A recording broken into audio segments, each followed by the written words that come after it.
I'm Antonio A. Aslor Jr. I'm 31 years old, married. My hobbies is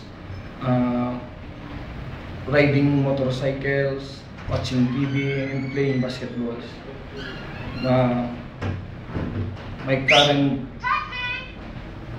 current work is butcher, slaughterer at Ariel Lechon House and Food Mart, located at Naga City, Philippines, from June 23, 2006 up to present.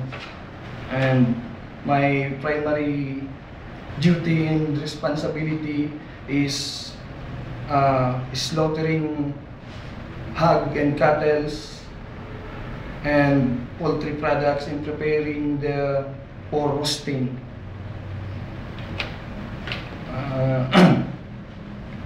I handle pressure with working. I handle pressure or working with different people by working hard according to the rules and regulation to the institution. Accomplish the purpose of the institution without delay. Tapos mo sir.